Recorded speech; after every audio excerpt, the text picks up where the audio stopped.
फक्त आवाज येतो का चेक कर.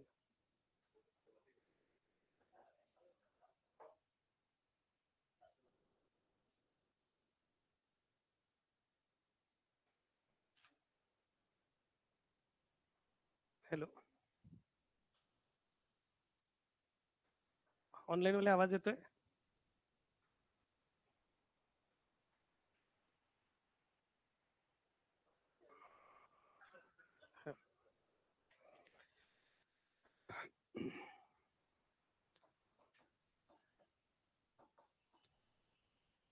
आता इंग्लिश हा जो विषय आपल्याला आहे याच्यामध्ये जर ओव्हरऑल सिलेबस तुम्ही पाहिला तर तुमच्या लक्षात येईल की जो सिलेबस त्यांनी राज्यसेवा मुख्य परीक्षा जुन्या पॅटर्न मध्ये दिलेला आहे किंवा जो कंबाईनला दिलाय तोच सिलेबस एकही शब्द बदललेला नाही. त्याच्याप्रमाणे इंग्लिश मध्ये आपल्याला साहजिकच पहिला टॉपिक त्याचा सेंटेन्स स्ट्रक्चर आहे, त्याच्यानंतर ग्रामर आहे, त्याच्यानंतर व्होकॅब्युलरी, इडियम्स अँड फ्रेजेस असा सिलेबस दिलेला आहे आणि कॉम्प्रेन्शन असा शेवटचा मुद्दा आहे. ढोबळमानाने हा सिलेबस आपण 3 घटकामध्ये विभागतो. पहिलं ग्रामर, त्याच्यानंतर व्होकॅब्युलरी शब्दसंग्रह, त्यानंतर कॉम्प्रेन्शन आकलन. आता मी ती उद्याची सामान्य देण्याची टेस्ट तयार करतो त्यावेळेला एक अनुभव आला, म्हणजे हा पूर्ण तुमचा सिलेबस 100 मार्कात बसवताना सुद्धा परीक्षकाची सुद्धा तारेवरची कसरत होते. म्हणजे जर समजा तुम्ही इतिहासाचा पूर्ण आधुनिक महाराष्ट्राचा, आधुनिक भारताचा इतिहास अभ्यासणार, महाराष्ट्राचा त्याच्यात भारताचा काही भूगोल असेल किंवा राज्यघटना असेल किंवा हा सगळा सिलेबस, त्याचबरोबर मराठी इंग्रजी आणि त्याचबरोबर बुद्धिमत्ता, हा सगळा सिलेबस ऍडजस्ट करताना त्या 100 मार्काच्या प्रश्नपत्रिकेत मी नाही म्हटलं तर किमान 4 ट्रायल केले असतील, 4 प्रश्नपत्रिका तयार करून झाल्या तरी माझं समाधान होईना की हे कॉम्बिनेशन परफेक्ट बसेल. म्हणजे कोणत्या विषयाला किती मार्क्स द्यावे, म्हणजे साधारणपणे जर तुम्ही म्हणता त्याप्रमाणे इंग्रजी मराठीसाठी 50 मार्क्स असतील तर हा घटक खूप निर्णायक ठरू शकतो. कारण जर हे 50 आहेत तर हे 50च तुम्हाला पोस्ट मिळवून देऊ शकतात एवढं सत्य आहे. कारण नाही म्हटलं तर आतापर्यंत ज्यावेळेला जीएसच्या पेपरचं पण आयोगाच्या कुठल्याही परीक्षेचं मेरिट विचारात घेतलं तर अगदी अलीकडे ते 60-61 वगैरे लागायला लागलं आणि 40 ते 50 आणि डिपार्टमेंटल परीक्षेचं मला आठवतं की डिपार्टमेंटल पीएसआयचं 100 पैकीचं मेरिट आज तागायत कधीही 45च्या वर गेलं नाही. 41.50 ते जास्तीत जास्त 43 पर्यंत, अगदी कधी कधी ते 38-39 पर्यंत सुद्धा लागलं. सांगायचं तात्पर्य एवढंच की जर समजा साहजिकच ते पूर्व परीक्षेचं मेरिट होतं, समजा मुख्य परीक्षेचा जर आपण विचार केला तर थोडस मेरिट वाढू शकतं. म्हणजे आपल्याला नाही म्हटलं तर किमान 65 मार्क जर पडले तर आपण अगदी सेफ झोन मध्ये असू शकतो. आणि त्याच्या दृष्टीने इंग्रजी हा विषय निर्णायक ठरतो. बऱ्याचदा आपण हा विचार करतो की नाही म्हटलं तर इंग्रजी 25 आहेत, बाकीचे 75 आहेतच ना, आणि सर तर म्हणतायत की 60-65 मार्क्स पडले तरी पोस्ट क्लिअर होते. पण बाकीच्या 75 मध्ये सुद्धा आपल्याला 75 पैकी 75 किंवा 75 पैकी 60 मार्क्स पडण्याची तेवढी खात्री नसते. तिथे एक साधारणपणे आपण असं गृहीत धरू शकतो की त्या 75 पैकी आपल्याला 40-45 अगदी मॅक्झिमम 50 मार्क्स पडू शकतात.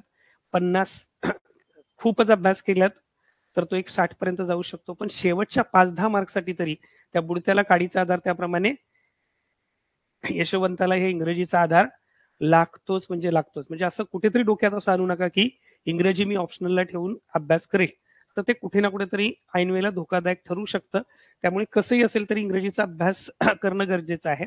आत्ताच्या मागच्या 2018 पासूनच्या परीक्षांचा जर पॅटर्न बघितला तर त्याच्यामध्ये काही घटक असे आहेत, म्हणजे माझा फोकस कशावर असेल, मी तुम्हाला जे म्हणालो की तुम्हाला 25 असतील तर 15 पडतील, तर हे 15 कसे पडतील याचं कॅल्क्युलेशन सुद्धा मी माझ्या डोक्यात अगोदरच तयार केले. ह्याच्यामध्ये काही टॉपिक असे आहेत की ज्यांना फक्त इंग्रजी लिहिता वाचता येतं, म्हणजे वाचता येतं, म्हणजे एवढं कळते की एमिजार नंतर एमिजार आहे, त्याच्यानंतर क्रियापदाला एनजी प्रत्यय लागतो, एवढं कळणारी मुलं जरी असतील तरी त्यांना काही टॉपिक असे आहेत की ज्याच्यावर कंपल्सरी आयोगाला प्रश्न विचारले जातात आणि सामान्यातला सामान्य मुलगा सुद्धा त्या प्रश्नांची अचूक उत्तरं देऊ शकतो. त्याच्यामध्ये पहिला महत्वाचा टॉपिक आहे डिग्री. आयोगाची एकही प्रश्नपत्रिका तुम्हाला अशी सापडणार नाही की डिग्रीज ऑफ कंपॅरिझनवर प्रश्न विचारला नाही. म्हणजे एका पेपरला अगदी 3-3, 4-4 प्रश्न ह्या घटकावर 50 पैकी विचारलेले आहेत.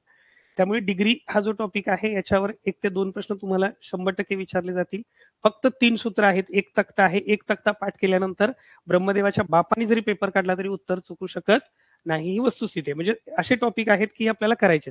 दुसरा टॉपिक आहे क्वेश्चन टॅग. 2018 पासून 2015 पर्यंत क्वेश्चन टॅगवर प्रश्न कधीतरी विचारला जायचा, पण 2018 पासूनच्या प्रश्नपत्रिका तुम्ही पाहिल्यात तर क्वेश्चन टॅग हा सगळ्यात सोपा, आश्वासक आणि 100% उत्तर बरोबर येणारा भाग आहे. याच्यावर नाही म्हटलं तर 2 ते 3 प्रश्न, आताचा राज्यसेवेचा पेपर तुम्ही पाहिलात 3 प्रश्न क्वेश्चन टॅगवर विचारले होते. आपल्याला किमान एक विचारला जाईल, डिग्रीचा एक असेल, क्वेश्चन टॅगचा एक असेल. याच्यावर कंपल्सरी एक प्रश्न विचारला जातोय आणि हा घटक जो आहे तो एकदम सोपा आहे. त्याच्यानंतर पुढचा घटक आहे ट्रान्सफॉर्मेशन ऑफ सेंटेन्सेस. म्हणजे माझा सिक्वेन्स शिकवायचा जो असेल ते मी पहिलं सेंटेन्स हा पहिल्यांदा बेसिक कन्सेप्ट घेईल, त्याच्यानंतर सेंटेन्स हा घटक घेईल. ट्रान्सफॉर्मेशन ऑफ सेंटेन्सेस मध्ये काय येतं, ॲफर्मेटिव्हचं निगेटिव्ह करायचंय, निगेटिव्हचं ॲफर्मेटिव्ह करायचंय, किंवा इंट्रॉगेटिव्ह म्हणजे प्रश्नार्थक वाक्य आहे तर ते ॲसर्टिव्ह विधानार्थी करायचंय, किंवा एक्सक्लेमेटरी सेंटेन्स आहे तर ते ॲसर्टिव्ह करायचंय, म्हणजेच उद्गारवाचक असेल तर विधानार्थी करायचंय, विधानार्थी असेल तर ते उद्गारवाचक. वाक्य रूपांतर, कशाला वाक्य रूपांतर म्हणतो, वाक्य रूपांतरणाची व्याख्या काय सांगाल? याच्यावर आता कंबाईनला प्रश्न विचारला होता. हा, मूळ वाक्याच्या अर्थाला बाधा न आणता रचनेत केलेला बदल म्हणजे वाक्य रूपांतर. एकदा थोड्याफार प्रश्नांचा सराव केला की आपल्या लक्षात येतं की मूळ वाक्याच्या अर्थाला बाधा येता कामा नये आणि तशा पद्धतीने आपल्या रचनेत बदल करावा लागतो. अगदी सोपा भाग आहे. याच्यावर किमान एक प्रश्न म्हणजे हे 3 मार्क्स या ठिकाणी आपले होतात. त्याच्यानंतरचा पुढचा घटक आहे तो म्हणजे टेन्सेस. टेन्स म्हटलं की त्या नावातच टेन्स आहे. आणि सगळा इंग्रजीचा डोलारच त्याच्यावर आहे, त्याच्यामुळे पण त्याच्यावर कदाचित तो टेन्स आलेला असावा. ते टेन्सेस हा जो टॉपिक आहे याच्यावर पण हमखास प्रश्न विचारला जातो. थोडंसं टॉपिक व्हास्ट आहे, कारण आता प्रश्न विचारताना आयडेंटिफाय द टेन्सवर वगैरे प्रश्न विचारले जात नाहीत, तर त्याच्या युजेसवर विचारले जातात. Identify the correct sentence, fill in the blanks असे प्रश्न विचारले जातात. आणि ते प्रश्न विचारले जात असल्यामुळे साहजिकच काय होतं की आपल्याला थोडासा अभ्यास त्याचा स्ट्रक्चरचा पण करावा लागतो आणि त्याच्या युजेसचा पण करावा लागतो. अशा दोन्ही पद्धतीने तो अभ्यास करावा लागतो. त्यामुळे टेन्सेस हा जो घटक आहे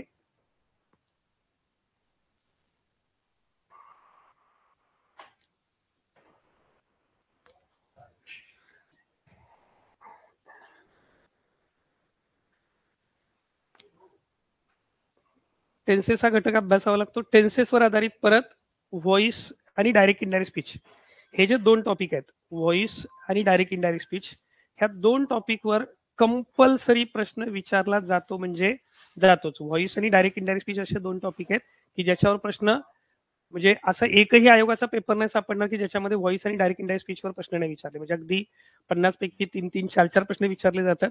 म्हणजेच हे जे 2 टॉपिक आहेत, व्हॉइसवर एक प्रश्न असेल, डायरेक्ट इनडायरेक्ट स्पीचवर एक, समजा आपला 25 गुणांचा पेपर आहे तर सांगतोय मी डायरेक्ट इनडायरेक्ट स्पीचवर एक प्रश्न असेल.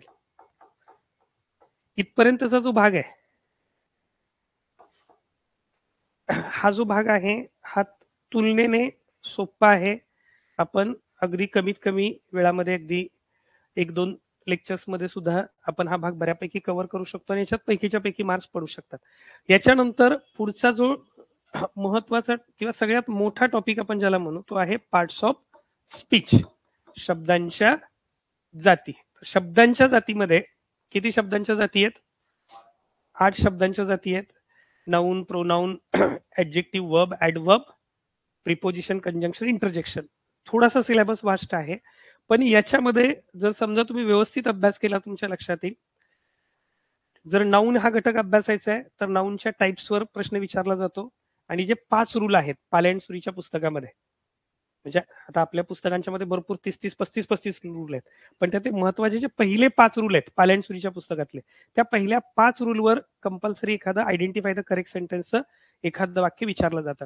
प्रोनाऊन मध्ये जर गेलात तर प्रोनाऊनचे सब टाइप्स विचारले जातात. ते पण तुम्ही मागच्या प्रश्नपत्रिका पाहिल्या तर ते ठरलेले आहेत. Distributive pronoun, इम्पेटिक pronoun, reflexive pronoun किंवा इंट्रॉगेटिव्ह प्रोनाऊन, इंट्रॉगेटिव्ह ऍडजेक्टिव्ह ज्यांच्यामध्ये जो फरक आहे तो, त्याच्यानंतर रिलेटिव्ह प्रोनाऊन यासारखे जे काही प्रोनाऊनचे टाईप आहेत त्याच्यावरच कंपल्सरी तुम्हाला प्रश्न विचारला जातोय. त्याच्यानंतर पुढचा टॉपिक आहे ऍडजेक्टिव्ह. ऍडजेक्टिव्हवर प्रश्न विचारण्याचं प्रमाण कमी आहे, त्याच्या रूल्सवर वगैरे विचारतात, कारण ऍडजेक्टिव्हचा बराचसा टॉपिक हा डिग्रीमध्ये कव्हर होतो, त्यामुळे ऍडजेक्टिव्ह मध्ये प्रश्न विचारला जात नाही. पुढचा टॉपिक आहे वर्ब. तुम्ही मागच्या 2018 पासूनची प्रत्येक प्रश्नपत्रिका पहा, तुमच्या लक्षात येईल की टाइप्स ऑफ वर्ब वर कंपल्सरी एक प्रश्न विचारला जातो. म्हणजे आत्ताचा पण तुम्ही पेपर पाहिला असेल तर त्याच्यात डाय ट्रान्झिटिव्ह वर्ब विचारलं होतं या वर्षीच्या प्रश्नपत्रिकेत. जे ट्रान्झिटिव्ह वर्ब अगदी ते प्रकार अगदी मराठीप्रमाणे आहेत. त्यामुळे जसं तुम्ही मराठी व्याकरण कराल तसंच त्याच्याबरोबर ते कव्हर होत जाते.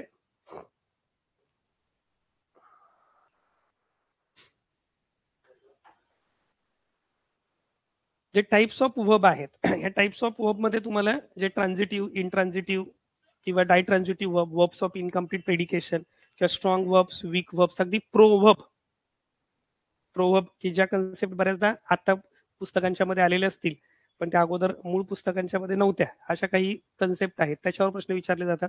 ऍडवर्ब मध्ये ऍडवर्ब फॉर्मेशन वर प्रश्न विचारला जातो. प्रिपोजिशन, करेक्ट प्रिपोजिशन, प्रिपोजिशनच्या युजेसवर प्रश्न विचारला जातो. कंजंक्शन हा टॉपिक त्याच्यातला खूप महत्वाचा आहे. कंजंक्शन हा टॉपिक सगळ्यात अगोदर म्हणजे त्याला जास्त प्रायोरिटी देणं गरजेचं आहे, कारण कंजंक्शन या घटकावर जे प्रश्न विचारले जातात त्यामध्ये टाइप्स ऑफ कंजंक्शन वर विचारला जातोय, पण त्याच्यावर आधारित जो क्लॉजेस हा टॉपिक आहे, म्हणजे हे पार्ट्स ऑफ स्पीच मधले 3 घटक आपल्याला अगदी पक्के करायचे, त्याच्यावर किमान 4 ते 5 प्रश्न विचारले जातात. पहिलं, मी बाकीचा सगळा भाग घेणार पण तुम्हाला बाबा कमीत कमी मार्क्ससाठी कशावर फोकस करायचं हे सांगतोय. Types of verb, moods of verb, ह्याच्यावर 2 प्रश्न तुम्ही, असा पेपर तुम्हाला सापडणार नाही की ज्याच्यावर मूड्स ऑफ वर्ब वर प्रश्न नाही विचारला.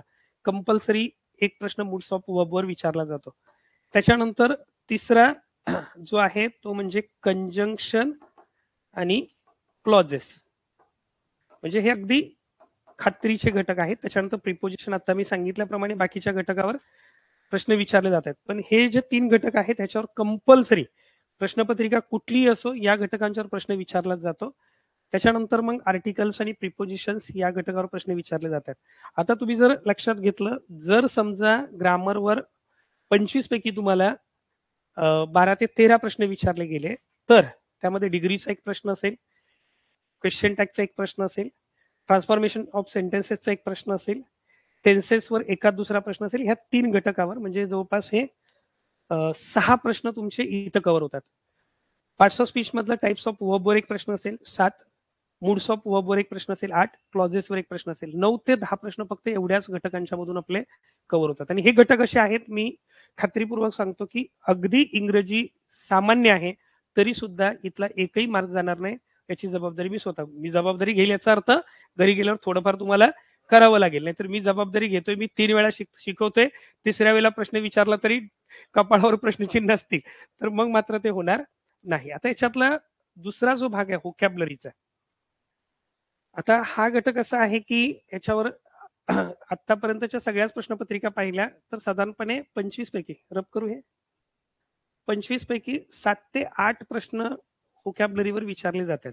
पण हा भाग असा आहे की मी फक्त तुम्हाला गाईड करू शकतो की याचा अभ्यास कसा करायचा. करावा तर तुम्हाला लागणार आहे किंवा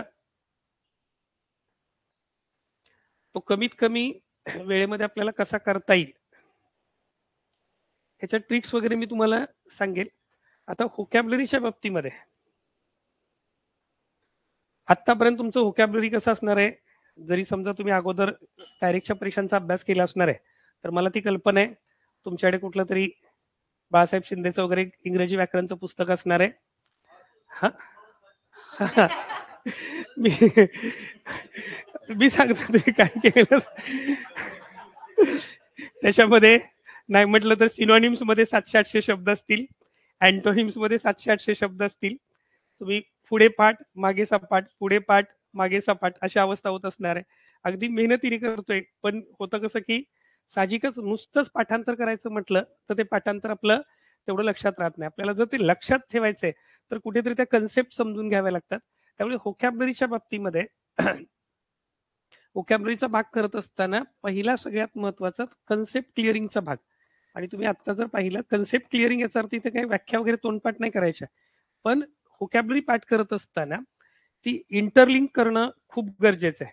म्हणजे इंग्रजी मधला कोणताही शब्द जर आपण पाहिला तर त्याच्या मागे एक असं म्हणू आपल्या भाषेत त्याच्या मागे एक शास्त्र असतंय, त्याला काहीतरी आधार असतो. असा बिन आधाराचा कुठलाही शब्द, जसं आपण मराठीमध्ये शब्दसिद्धी पाहतो, शब्दसिद्धीमध्ये तो शब्द कसा तयार झाला हे आपल्याला जाणवतं आणि त्या शब्दाची उत्पत्ती कशी झाली आपल्याला कळतं आणि त्याच्यावरून आपल्याला तो लक्षात ठेवणं सोपं जातं. इंग्रजीमध्ये सगळ्यात महत्वाचं आहे. म्हणजे अगदी साधा एखादा सोपा शब्द घ्या, समजा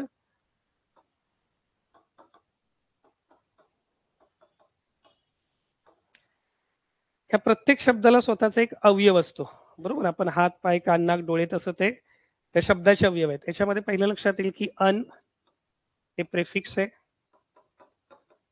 आय एम हे सुद्धा प्रेफिक्स आहे, पोर्ट हा याच्यातला रूट वर्ड आहे, पोर्ट हा याच्यातला रूट वर्ड आहे, एन टी हे सफिक्स आहे. तर थोडंसं ह्या प्रेफिक्स सफिक्स आणि रूट वर्ड बरोबर जर आपण थोडासा सराव केला, म्हणजे आज मी तिला समजा तुम्हाला अभ्यास करायचा आहे, तर नाही म्हटलं तर अस्खलित इंग्रजी बोलणाऱ्या व्यक्तीला सुद्धा इंग्रजीतले 2 ते 3,000 शब्द जरी पाठ असले तरी तो एखाद्या फॉरेनर सारखा इंग्रजी बोलू शकतो किंवा लिहू शकतो.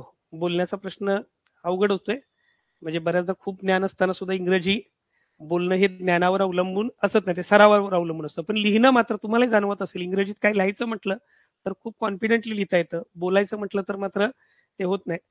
पण एक साधारणपणे आपल्याला एक 2,500-3,000 शब्द एक खूप महत्वाचे असतात, की जे आपण रोजच्या वापरामध्ये आपल्याला गरजेचे पडतात, किंवा आपण ज्यावेळेला स्पर्धा परीक्षांचा अभ्यास करतो त्यावेळेला ते गरजेचे ठरतात. याच्यासाठी रूटवर्ड हा जो घटक आहे हा खूप म्हणजे खूप महत्वाचा आहे. एकदा समजा तुम्हाला त्या रूटचे अर्थ कळाले, म्हणजे समजा आता इथं पोर्ट हे रूट आहे, तर आता हे पोर्ट ह्या रूटचा अर्थ काय असणार आहे? इम्पॉर्टंट हा शब्द विचारात घ्या. इम्पॉर्टंट हा शब्द कुणापासून तयार झाला? इम्पोर्ट पासून तयार झाला. पोर्ट म्हणजे काय? To make available. इम्पोर्ट जे बाहेरून आतमध्ये आयात केलं जाते ते इम्पोर्ट. साहजिकच मानसिकता आपली असते की आपल्याला जवळचं आहे ते कधीच चांगलं वाटत नाही. मानवी स्वभाव आहे, त्याला लांबचं नेहमी चांगलं वाटत राहतं. त्याच्यामुळे मग ते महत्वाचं, लांबचं ते महत्वाचं म्हणून इम्पॉर्टंट असा शब्द तयार झाला. मग इम्पॉर्टंट नसेल तर अन हे प्रेफिक्स आलं, अनइम्पॉर्टंट झाला. पण याच्यात मूळ रूट कोणता आहे? पोर्ट. आता पोर्ट हे रूट जर विचारात घेतलं तर आपण बघतो मोबाईल पोर्टेबिलिटी.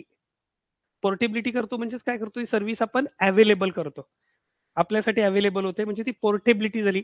ट्रान्सपोर्ट करतो, ट्रान्स म्हणजे ओलांडणे, ट्रान्स जे प्रेफिक्स आहे त्याचा अर्थ होतो बियॉन्ड, ओलांडणे, पलीकडे घेऊन जाणे, म्हणजे ट्रान्सपोर्ट एका ठिकाणाहून दुसऱ्या ठिकाणी आपण कॅरी करतो.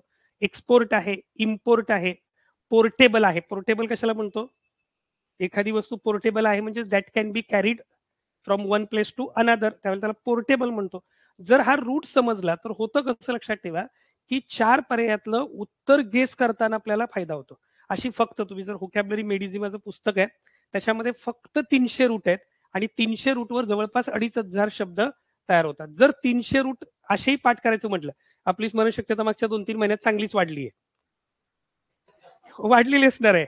सुरुवातीला मला जाणवतंय, म्हणजे सुरुवातीला ज्यावेळेला अभ्यास करत होता, त्यावेळेला पहिला आठवडा तर असं लक्षात आलं तरी असं जाणवलं असेल बऱ्याच जणांना, "अरे काय स्मरणशक्ती कमी झाली का?" असा प्रश्न बऱ्याच जणांना पडला असेल. ज्या दिवशी म्हणजे परीक्षा डिक्लेअर झाल्या, पहिल्या दिवशी पुस्तक उघडलं, त्या पहिल्या दिवशी मला वाटतं अर्ध्या लोकांना झोप लागली नसेल रात्री. ज्यांना झोप लागली असेल ते खरंच सुखी. पण ज्यांना झोप लागली असेल, म्हणजे समजा म्हणजे मी कल्पना करू शकतो, इतिहासाने सुरुवात केली असेल, इतिहासाचं पुस्तक उघडलं असेल, पुस्तक उघडलं 1-1.5 तास वाचताना पण डोकं जड झालं असेल आणि परत पुस्तक बंद केल्यावर 2 तासांनी लक्षात आलं असेल, अरे काय वाचलं आपण? टॉपिकच आठवला नसेल. तर आता बऱ्यापैकी सवय झाली, का आता मेंदूला इतके दिवस सवय नव्हती ना. मध्ये एक्सरसाइजमध्ये राउंड ते सगळं त्याचीच टर्मिनॉलॉजी डोक्यात घुसलेली होती. आता अभ्यासावर आणण्यासाठी 1-2-3 महिने आता स्मरणशक्तीला चांगली धार आलेली असणार आहे. 300 रूट पाठ करायला कितकासा वेळ लागणार आहे? तेवढा जास्त वेळ लागणार नाही. अगदी मनात आणलं तर रोज 10 अगदी 10-15 रूट केलेत तर 1-2 आठवड्यामध्ये ते रूट पाठ होतील. त्याच्यानंतर फक्त ते शब्द जरी वाचून काढलेत, तरी सुद्धा तुम्ही परीक्षेला येणाऱ्या सिनॉनिम्स, अँटोनिम्स, वन वर्ड सबस्टिट्यूशनच्या कुठल्याही शब्दाचा बऱ्यापैकी अर्थ गेस करू शकता. म्हणजे होतं कसं बघा, म्हटल्यास उदाहरण दाखवतो. समजा अगदी साधा सोपा शब्द तुम्हाला डेमोक्रॅसी हा शब्द माहिती आहे. काय करायचं? पहिली गोष्ट, आपण काय करतो? डेमोक्रॅसी, लोकशाही असं पाठ करतो. पण मराठीमध्ये आपल्या लक्षात येईल की लोक आणि शाही, लोकांचं राज्य. तसं इंग्रजीमध्ये डेमोक्रसी, ह्या डेमो या रूटचा अर्थ काय होतो? पीपल. क्रॅसी या रूटचा अर्थ होतो गव्हर्नमेंट ऑर रूल, आणि म्हणून गव्हर्नमेंट बाय पीपल असं म्हटलं की आपल्या लक्षात येतं डेमोक्रसी हा शब्द आहे. आता ज्या ज्या शब्दामध्ये डेमो आहे किंवा डेमोस आहे याचा अर्थ साहजिकच काय असणार आहे,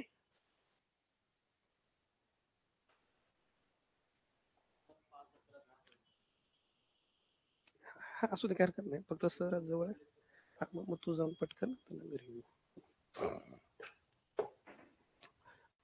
मग साहजिकच ज्या ज्या शब्दामध्ये डेमो हा रूट आहे, समजा परीक्षेला तुम्हाला डेमोग्राफी हा शब्द आला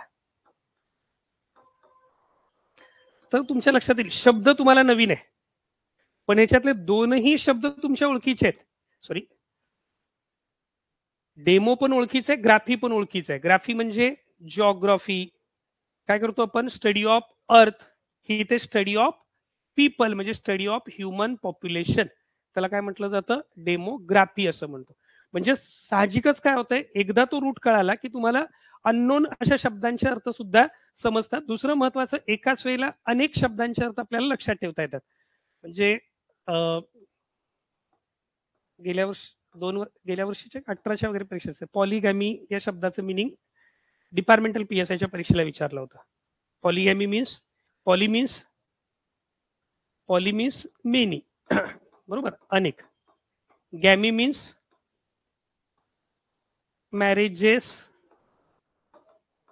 मॅरेजेस किंवा वायूज अशा अर्थाने म्हणतो, बरोबर. आता इथं पॉलिगॅमीचा अर्थ काय होणार आहे, practice of having many wives at a time. Practice of having many wives at a time. आता हा शब्द वाचत असताना आपण हे लक्षात घेतलं की बाबा पॉली याचा अर्थ मेनी आहे, गॅमी याचा अर्थ मॅरेजेस किंवा वायूज असा आहे. तर आपल्याला ते दोन गोष्टी लक्षात राहिल्या. ज्या वर्षी डिपार्टमेंटल पीएसआयला हा शब्द विचारला होता त्याच्यानंतर पुढच्याच आठवड्यात डायरेक्टची परीक्षा होती आणि डायरेक्टच्या परीक्षेला पॉलीग्लॉट हा शब्द मॅच द कॉलम मध्ये विचारला होता. पॉलीग्लॉट काय अर्थ असेल, हा अर्थ जरी माहिती नसला तरी पॉली म्हणजे मेनी माहिती असेल तर इकडे कुठेतरी मेनी आहे आणि सुदैवाने एक जोडी जुळली की बाकीचे आपोआप जुळतात. पॉलीग्लॉटचा अर्थ होतो person who knows many languages. Many languages, several languages, more languages, multilingual, त्याला काय म्हटलं जातं, पॉलीग्लॉट म्हटलं जातं. आता हा शब्द मी पाठ करत असताना जर माझ्या लक्षात आलं की ग्लॉट म्हणजे लँग्वेज किंवा टंग, अशा अर्थाने आपण ग्लॉट हे रूट वापरतो, लँग्वेज किंवा टंग. मग इथे सुद्धा तुम्हाला माहिती असेल मोनोग्लॉट, बायग्लॉट किंवा डायग्लॉट असे वर्ड आहेत. मोनोग्लॉट म्हणजे एक जीभ असणारा प्राणी, दोन जीभ असणारा प्राणी, असे जर त्याच्याशी रिलेटेड वर्ड आले तर आपण त्याचे अर्थ गेस करू शकतो. एका वेळेला आपल्याला अनेक शब्दांचे अर्थ शोधता येतात. किंवा सगळ्यात महत्वाचं कसं होतं की, रब नाही करत मी, पुढची पाने ऍड करतो. समजा आता क्रॅसी हे रूट आहे किंवा तुमच्या दृष्टीने डिपार्टमेंटल पीएसआयच्या दृष्टीने साईड ह्या रूटवर प्रश्न जास्त विचारले जातात. साईड म्हणजे मर्डर ऑर किलिंग, बरोबर. आता एकदा तुम्हाला हे रूट माहिती आहे, जर समजा तुम्ही एकाच वेळेला याच्याशी रिलेटेड शब्द जर केलेत तर ते परत कधीही विसरत नाहीत. म्हणजे उदाहरणार्थ समजा मॅट्री हा शब्द आला तर आपल्याला कळते मॅट्री, मॅटर्नल, पॅटर्नल असे शब्द ऐकलेले असतात. मॅट्रीचा अर्थ काय होतो, मदर, आणि त्याच्यामुळे मॅट्रीसाइड असा रूट तयार झाला तर याचा अर्थ काय होणार आहे, murder or murderer of one's on mother, बरोबर, स्वतःच्या आईची हत्या करणारा. आता पॅट्री असा आला तर मॅट्री पॅट्री कुठेतरी आपल्या डोक्यात असतात. पॅट्री म्हणजे पॅटर्नल, साहजिकच याचा अर्थ काय असणार आहे, father. Murder or murderer of one's on father हे आपण पटकन गेस करू शकतो, पॅट्री साइड आहे. समजा फ्रॅक्टरी असं आहे, फ्रॅक्टरी, फ्रॅक्टरी याचा अर्थ फ्रॅटर्निटी वगैरे वर्ड आपण ऐकले असतात. फ्रॅटर्निटी म्हणजे फ्रॅटर्निटी, जेवढं येते तेवढं बोलत राहा, मला थोडासा अंदाज आला पाहिजे.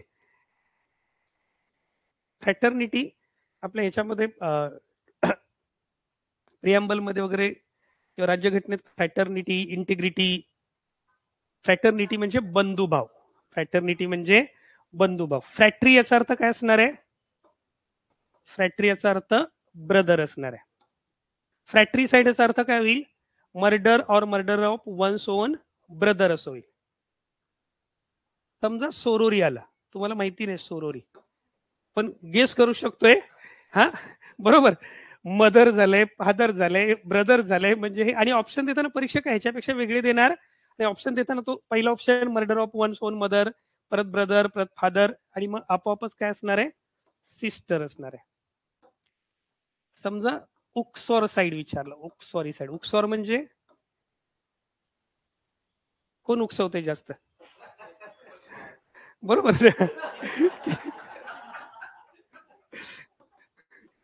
वाईफ.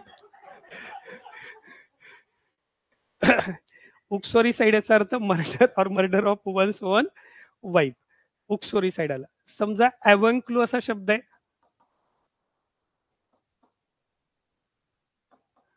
हा शब्द वाचतानाच कळतोय आपल्याला. अंकल, चुलता. Avunculicide murder or murder of one's own uncle.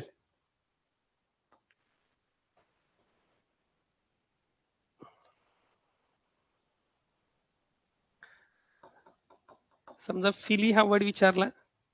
फिली म्हटलं की लगेच लक्षात आहे चिली पिली, बरोबर ना?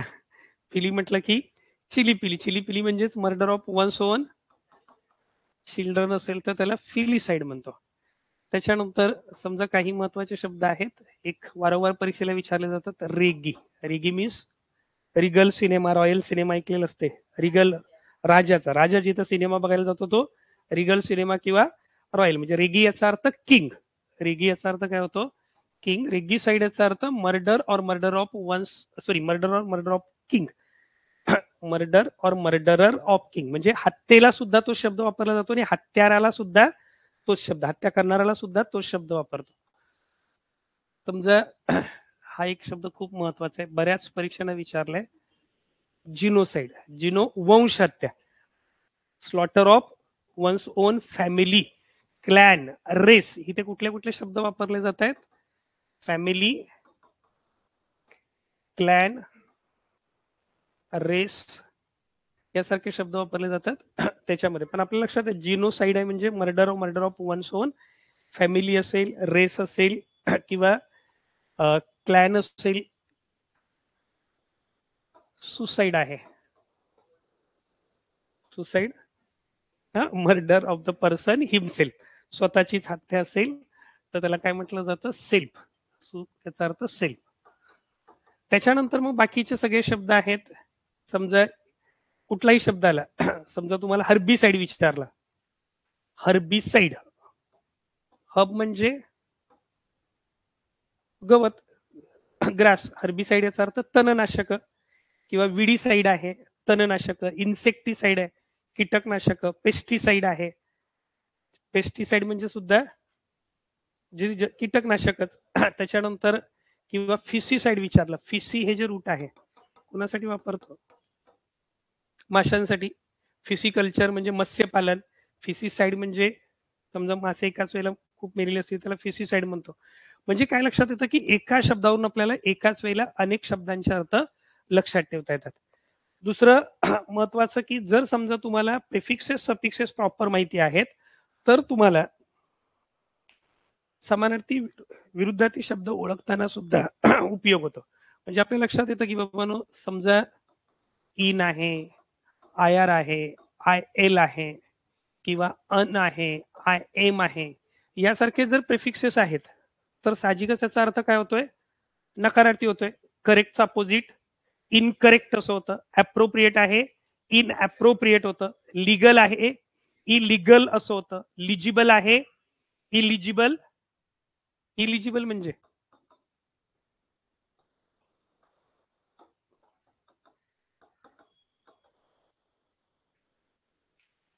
तुमचा पात्र म्हणजे इलिजिबल,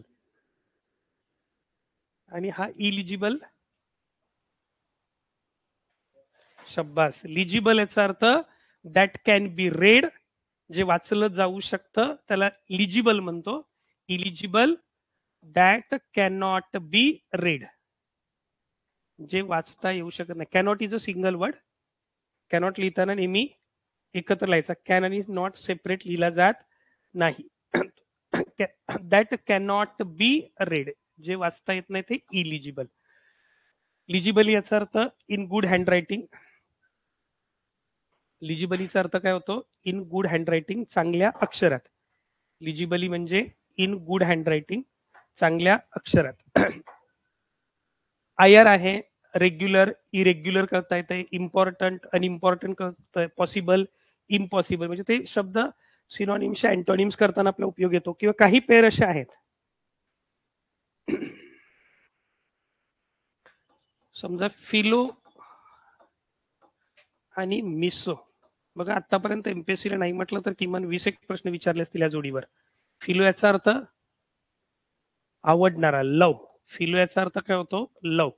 मिसो याचा अर्थ होतो हेट. मिसो याचा अर्थ होतो हेट. फिलो म्हणजे लव, मिसो याचा अर्थ हेट. जिथे जिथे फिलो हा शब्द आहे त्याचा अपोजिट होताना मिसो वापरला जातो. म्हणजे समजा फिलोगॅमी आहे, philogamy ones who respect wife, ones who loves marriages, त्याला फिलोगॅमी म्हटलं जातं. परीक्षेला तुम्हाला प्रश्न विचारला, write down the opposite of philogamy, तर आपल्या बाकी काही डोकं नाही चालवायचं. फिलो आहे तर याचा अपोजिट काय असणार आहे? मिसो. मिसोगॅमी हा त्याचा अपोजिट वर्ड झाला. समजा फिलोगायनी आहे, आणि बऱ्यापैकी हे रूट आपल्याला माहिती असतात, गायनेकॉलॉजिस्ट माहिती असतोय आता. हा, आपोआपच ते शिकलेलो असतोय आपण सगळे शब्द, याच्यासाठी अभ्यास केलेला नसतो यार, जरा घालून घालून. त्यामुळे हे कधी विसरत नाही. फिलोगायनी, फिलोगायनी म्हणजे one who loves women, one who respects women, त्याला काय म्हटलं जातं? फिलोगायनी. फिलोगायनीच्या अपोजिट काय असणार मग? आपोआप लक्षात येते, मिसोगायनी असेल.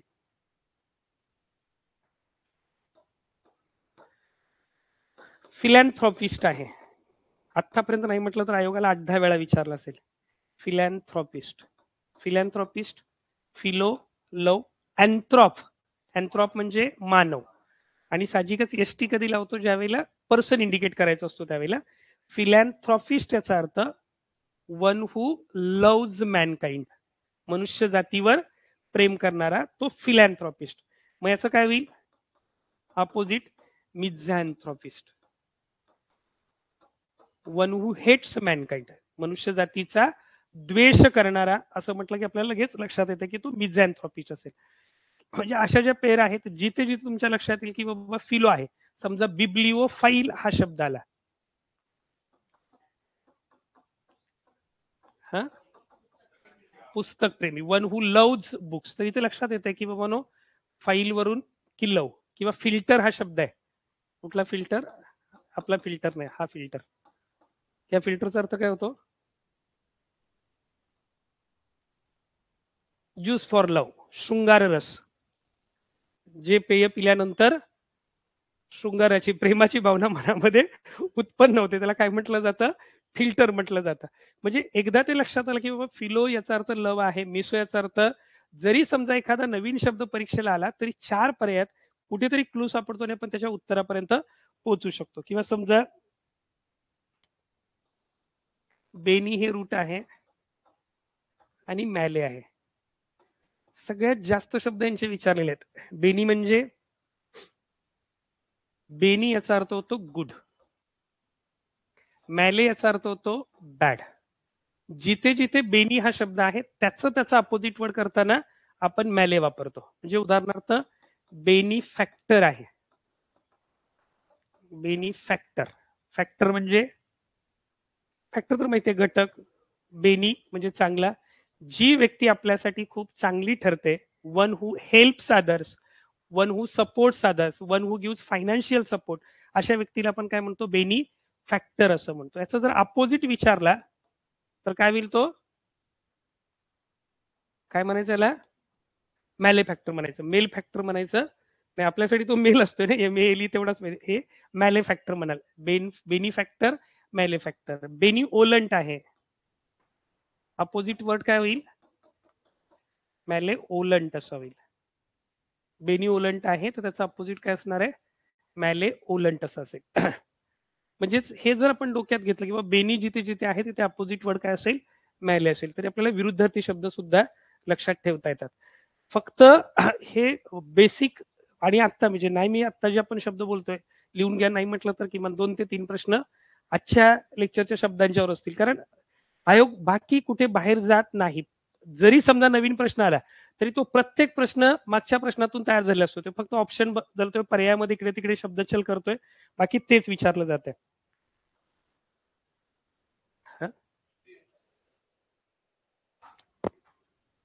ही पीडीएफच पाठवतो मी ग्रुपवर. म्हणून मी ते रब नाही करत, मी अशी सेव्ह करून ठेवतो आणि तशीच पीडीएफ पाठवतो. ते मगाशी मी थोडंसं रब केलं. कसं लिहिण्यात परत वेळ जाईल ना. किंवा होतं कसं बघा, की समजा अगदी जाडजूड शब्द सुद्धा आपल्याला पटकन लक्षात ठेवता येतात. आता याच्यामध्ये काही महत्वाच्या गोष्टी लक्षात घेणं गरजेचं आहे, की आपल्याला प्रेफिक्स, रूटवर्ड आणि सफिक्स, नाही हा आवडता शब्द आहे. बघा याच्यातला पहिला सोमना जो आहे, हा सोमना कोण आहे? हा सोमना सोमनस पासून तयार झालाय. आपल्या सोम्यासारखाच आहे तो, की फक्त काय करतोय, झोपा काढतोय. सोमनस ही रोम मधली निद्रा देवता म्हणजे स्लीप अशा अर्थाने आपण सोमनस हे रूट वापरतो.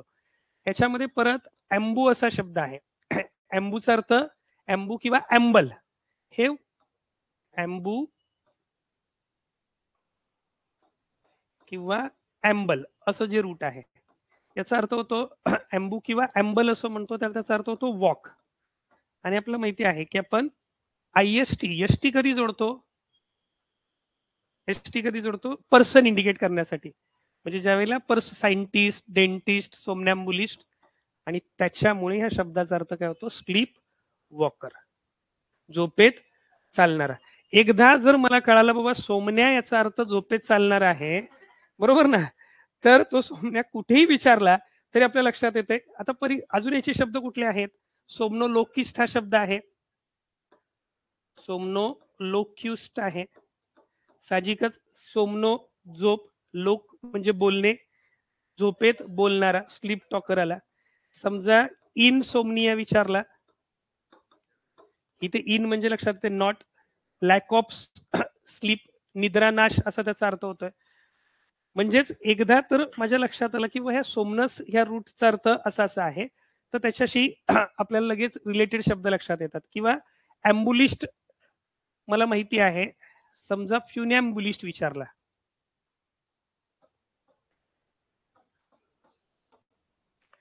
तर बाकी काय नाही, एवढं तरी कळतं की चालणाराशी संबंधित असेल, बरोबर. तिथे जे 4 पर्याय दिले आहेत त्याच्यावर आपल्याला हे गेस करता येतो की बाबा ह्याच्यातला चालणारा नेमका कोण आहे. भला तुम्हाला फ्युन्या माहिती नाहीये, तर हा फ्युन्या जो आहे हा फ्युनिस पासून तयार झाला. याचा अर्थ होतो रोप. रोप म्हणजे दोर.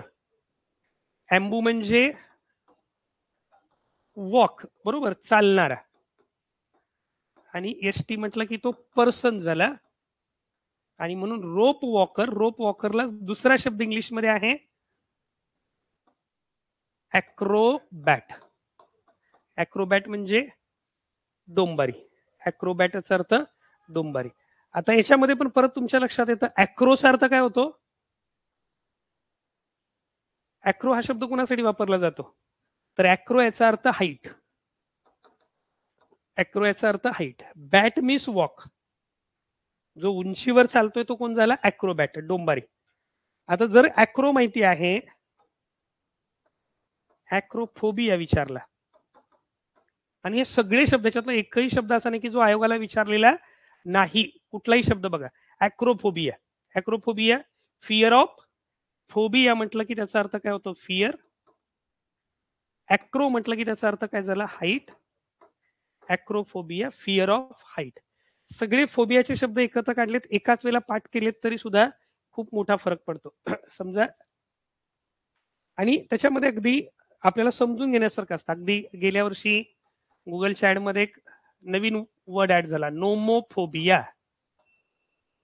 Nomophobia, no mobile phobia. Mobile माझा हरवला तर याची भीती. आपण काही उठल्या उठल्या पहिलं काय शोधते, ते डोळे उघडं न उघडो पहिलं मोबाईल शोधते, बरोबर. घरातली लेकरं जागावर आहेत का बघत नाही, काही बघत नाही, पहिलं मोबाईल शोधते. तो प्रत्येकाला काय असतोय? Nomophobia, no mobile phobia. तर एकदा ते आपल्याला स्ट्रक्चर लक्षात आले की हे शब्द लक्षात ठेवणं तुलनेने सोपं जातं. त्याच्यामुळे रूटवर्ड्स म्हटल्यास मला जेवढं शक्य होईल तेवढे मॅक्झिमम रूटवर्ड्स मी कव्हर करत जाईल. म्हणजे सगळ्यात महत्वाची गोष्ट कुठली होते, एक म्हणजे शब्दांची भीती निघून जाते. प्रत्येक शब्द वाचताना आपण विचार करतो अरे हा नक्की कसा तयार झाला असेल. त्याच्यामुळे नवीन शब्द आपल्याला आपोआप लक्षात येतात. इथून पुढे गुगलवर सर्च करताना मिनिंग न सर्च करता इटिमॉलॉजी सर्च करा कुठल्याही वर्डची किंवा मॉर्फॉलॉजी सर्च करा. म्हणजे जर समजा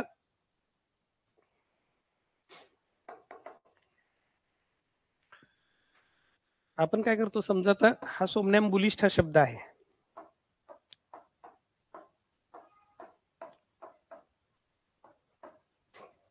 तर इथे सोमण्या बघा, इथे पण आपोआप काय येतं, मिनिंग येतं. हे मिनिंग नका सर्च करू, याच्या पुढे टाका इटिमॉलॉजी किंवा मॉर्फॉलॉजी सर्च करा. इथे आपोआप तुम्हाला ते सगळं स्पष्टीकरण दिलं जात आहे. Originates from Latin words literally meaning sleep, somnambulist sleepwalker, somnus sleep, ambular walk, आणि मग परत एस टी म्हटलं की ते आपल्या लक्षात येत आहे. म्हणजे जर त्या शब्दाचं, आणि मग एकदा आपल्याला कळाल की हे सोमनस हे रूटवर्ड आहे, आणखी तुम्हाला सर्च करायचंय, खूपच जास्त शब्द सर्च करायचे, तर होतं कसं की याच्यामध्ये ते शब्द आपल्याला कव्हर होताना पटपट कव्हर होतात. इथे कसं करा,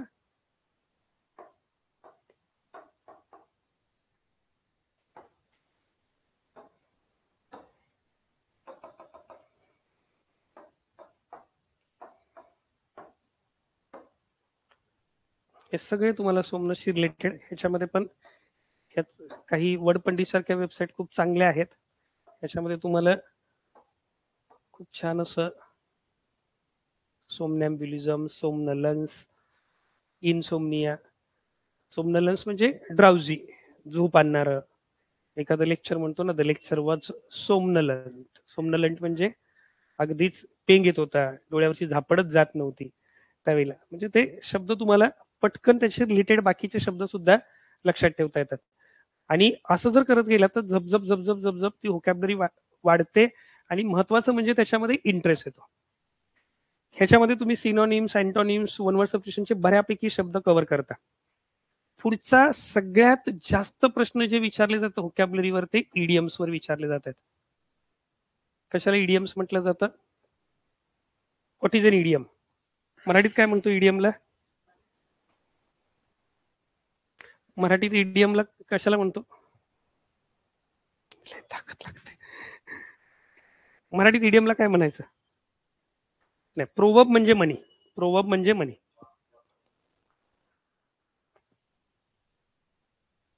वाक्प्रचार. शुद्ध शब्द वाक्यप्रचार की वाक्प्रचार?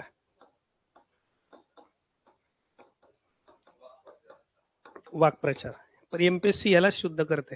तुम्ही गेल्या वर्षीच्या 2023 कंबाईनचा पेपर बघा, अख्ख्या प्रश्नपत्रिकेत परीक्षकांनी वाक्यप्रचार हा शब्द वापरलाय. वाक्यप्रचार नसतो तो वाक्प्रचार. वाक्प्रचारलाच आपण इडियम म्हणतो. वाक्प्रचार म्हणजे ज्या शब्दसमूहाचा शब्दशः अर्थ आपण घेत नाही. म्हणजे समजा माझ्या तोंडचे पाणी पळाले, वाघाला पाहून तोंडचे पाणी पळाले म्हणजे काय तोंडातलं पाणी पळून गेलं असा शब्दशः अर्थ घेत नाही. तोंडचे पाणी पळाले म्हणजे घाबरलो. किंवा वाघाला पाहून मी गर्भगळीत झालो, गर्भाचा माझा काही संबंध नसताना सुद्धा मी काय म्हणतोय, मी गर्भगळीत झालो. साहजिकच शब्दशः अर्थ घेतला जातोय का? नाही, गर्भगळीत झालो याचा अर्थ घाबरलो असा अर्थ होतोय. म्हणजेच थोडक्यात idiom is a group of word that suggest metaphorical meaning not literal meaning. त्याच्यातून व्यक्त होणारा अर्थ काय असतोय? मेटाफोरिकल असतोय. मेटाफोरिकल रूपकात्मक अर्थ असतो. एवढी कन्सेप्ट जरी समजली आपल्याला की इडियम्स आहे, प्रश्न देताना identify the meaning of given idiom or expression असा शब्द वापरला जातो. इडियम्स किंवा एक्सप्रेशन. तर किमान एवढं जरी डोक्यात राहिलं की बाबा या प्रश्नाचं उत्तर शोधून काढताना आपल्याला लिटरल मिनिंग विचारात घ्यायचं नाही, एवढं जरी समजलं तरी 4 पर्यायातलं उत्तर आपल्याला शोधता येतं. एसटीआय एसओ 2009 म्हणजे माझी पहिली मुख्य परीक्षा, त्या परीक्षेला ब्लॅक शिप हा शब्द विचारला होता. पहिला ऑप्शन होता शिप विथ ब्लॅक हेअर, दुसरा होता शिप विथ व्हाईट हेअर, तिसरा होता शिप विथ नो हेअर, आणि चौथा होता अ गुड फॉर नथिंग पर्सन. एवढं कळतं इडियम आहे म्हटल्यावर ना ब्लॅक पण असणार ना शिप पण असणार. त्याचा अर्थ काय असणार आहे? A good for nothing person, कुचकामी व्यक्ती, गुड फॉर नथिंग पर्सन. पहिलं ही कन्सेप्ट लक्षात घ्यायची की इडियम आहे म्हणजे तिथे लिटरल मिनिंग विचारात घेतला जात नाही, तो मेटॅफोरिकल मिनिंग असेल, रूपकात्मक भावात्मक अर्थ असेल. एवढं समजलं तरी चार पर्यायातली उत्तर शोधून काढता येतात. फक्त काही इडियम्स जे आहेत हे आपल्याला त्याच्या शब्दशः अर्थावरून पण लक्षात येतात. म्हणजे उदाहरणार्थ समजा add fuel to the fire, तर हे कळते मराठीमध्ये आपल्याला, आगीत तेल ओतणं. बरं, हे लगेच लक्षात येते मराठीवरून. जरी तो वाक्प्रचार असला तरी आपण म्हणू शकतो की to become the, to become something worse, एखादी गोष्ट अतिशय विकोपाला नेणं, त्याला काय म्हणतो आपण? To add fuel to the fire. इथे शब्दशः अर्थ पाहिल्यानंतर आपल्या लक्षात येतं. पण ऍडम्स एल आहे, काय अर्थ होतो? अहो, एल तर तुमच्याशी रिलेटेड वर्ड आहे. सगळं आयुष्यच तुमचं याच्याभोवती उरपटलेलं आहे. एल म्हणजे वाईन, बियर, वाईन. एल म्हणजे वाईन. हा, ऍडम्स ऍडम्स एल काय असेल? समजा वाक्य प्रश्न असा आहे, प्लीज गिव्ह मी ऍडम्स एल. आणि ऑप्शन मध्ये दिले, पहिला ऑप्शन आहे वाईन, दुसरा ऑप्शन आहे ज्यूस, तिसरा ऑप्शन आहे वॉटर, चौथा ऑप्शन परत आणखी काहीतरी दिलंय, मिल्क वगैरे दिले. उत्तर काय असेल? ऍडम सेलचा अर्थ काय होतो? वॉटर. ऍडम आणि इव हे पहिली दोन मानव पृथ्वीवर आलेले, आणि ज्यावेळेला ते इडनच्या गार्डन मध्ये होते त्यावेळेला त्या गार्डन मध्ये तिथं फक्त आणि फक्त काय उपलब्ध होतं? प्युअर वॉटर उपलब्ध होतं, शुद्ध पाणी होतं. त्याला किती स्ट्रेस झाला तर तो जास्तीत जास्त काय पिऊ शकत होता? ते शुद्ध पाणी पिऊ शकत होता ऍडम. तो काही दारू पिऊ शकत नव्हता. त्यामुळे त्याच्यासाठी ऍडम्स एल म्हटलं की काय झालं? वॉटर झालं. तर अशा काही शब्दांची मात्र आपल्याला इटिमॉलॉजी शोधावी लागते. जर तुम्ही ते इटिमॉलॉजी ऑफ ऍडम्स एल म्हटलं की ती सगळी स्टोरी येते. किंवा आयोगाची लाडकी इडियम आहे, खूप परीक्षण आतापर्यंत विचारली, टू किक द बकेट. हा, टू किक द बकेट. समजा असा प्रश्न विचारला, at last his father kick the bucket. सरते शेवटी बापाने बादलीवर लात मारली. डिपार्टमेंटल पीएसआय ला विचारलेलं वाक्य आहे, at last his father kick the bucket. परीक्षक ऑप्शन देताना पहिला काय देतोय? रिझाइंड. दुसरा थ्रू अँग्रीली. परत तिसरा ऑप्शन वेंट अवे सडनली. आणि चौथा असतो डाईड. आपण इमॅजिन करतो, बापानं बादलीवर लात मारली म्हणजे रागारागाने एकतर तो निघून गेला असेल नाहीतर काहीतरी राजीनामा दिला असेल. पण ह्या किक द बकेटचा अर्थ होतो टू डाय, मरण पावणे. आता ह्याच्यामध्ये याची इटिमॉलॉजी शोधायला गेलं, त्याची रिझन सुद्धा सगळी इटिमॉलॉजी तुम्हाला गुगलवर पण दिसेल. ह्याच्यामध्ये ख्रिश्चन, म्हणजे ख्रिश्चन धर्मामध्ये काय होतं की जर समजा एखादी व्यक्ती मरण पावली तर तिच्या अंत्यसंस्काराच्या वेळेला चर्च मधलं पवित्र पाणी त्याच्या पायाजवळ ठेवलं जातं. आपण जसं ते चंदनाचं लाकूड किंवा तुळशीचं पान आणि पाणी घालतो प्रेतावर, तसं त्यांच्याकडे ते पवित्र पाणी त्या प्रेतावर शिंपडलं जातं. सरते शेवटी त्याला दफन करताना त्याच्यावर लात मारली जाते. बादलीवर लात मारली म्हणजे त्याचे अंत्यसंस्कार कायमचे झाले. म्हणजे त्याचा अर्थ काय झाला? To die. किंवा दुसऱ्या ह्याच्या मागचं लॉजिक असं सांगितलं जातं की साहजिकच शोध लागत गेले माणसाच्या क्युरिओसिटीमुळे, हे उपयुक्ततेनुसार लागत गेले. ज्याची उपयुक्तता जास्त त्याचा शोध अगोदर लागला ना. ते कच्चं मांस पचत नव्हतं म्हणून पहिला आगीचा शोध लागला, परत कष्ट करायचा ताण पडायला लागला म्हणून चाकाचा शोध लागला. तसं जर आपण विचार केला तर बादली अगोदर शोधली असेल, नंतर टेबल शोधला असेल, बरोबर. टेबल चेअर अगदी अलीकडे शोधून काढले, बरोबर. फास घेताना मग त्यावेळेला जर समजा कुणाला सुसाईड करायचे तर त्याला खाली उभं राहायला काय ठेवावी लागत असणार आहे? बादलीवर उभं राहत असेल ना. घरात तसं उभं राहण्याजोगं सगळ्यात मोठं साहित्य कुठलं शोधलेलं असेल त्यावेळेला? बादली. आणि मरायचे म्हणल्यावर लात मारल्याशिवाय काय फास आवडला जात नसेल, म्हणून टू किक द बकेटचा अर्थ काय होतो? To die. अशा ज्या सगळ्या इडियम्स आहेत ह्या प्रत्येकामध्ये काही ना काहीतरी लॉजिक असतं. बऱ्याच इडियम्स आपल्याला त्या अर्थावरून कळतात, काही इडियम्सच्या बाबतीमध्ये आपल्याला त्याची त्याच्या मागची कथा आपल्याला समजून घ्यावी लागते. किंवा अकिलीज हिल ही एक आयोगाची खूप लाडकी, अकिलीज हिल आयोगाची खूप लाडकी अशी फ्रेज आहे ती. Weak point of the person, weak point of the person. त्याच्या मागे पण तो अखिल जो आहे तो जन्माला आला त्यावेळेला जीव असतोय. तो अखिल अगदीच म्हणजे अगोदर आईने नवस केला, बाळ जन्माला आलं तर आईला वाटतं अरे आज मरते का उद्या मरते, परत ती देवाची प्रार्थना करते, देव परत तिला प्रसन्न होतो आपल्या कुंतीसारखा आणि मग त्याला वर मागते. मग तो सांगतो की तिथं स्टिक्स नावाची एक मॅजिक रिव्हर आहे, त्या मॅजिक रिव्हर मध्ये जाऊन त्याला बुडव, त्याला बुडवलं की काय होईल, त्याला कवच कुंडल प्राप्त होतील. ती पण बिचारी आई लगेच देवानं सांगितलं दुसऱ्या दिवशी घेऊन जाते, पण शेवटी आई येते, देवावर तरी कसा विश्वास ठेवेल. ती म्हणते समजा ह्याला पाण्यात सोडलं बिडलं वाहून बिऊन गेलं तर, त्याच्यामुळे ती काय करते त्याच्या टाचेला पकडते.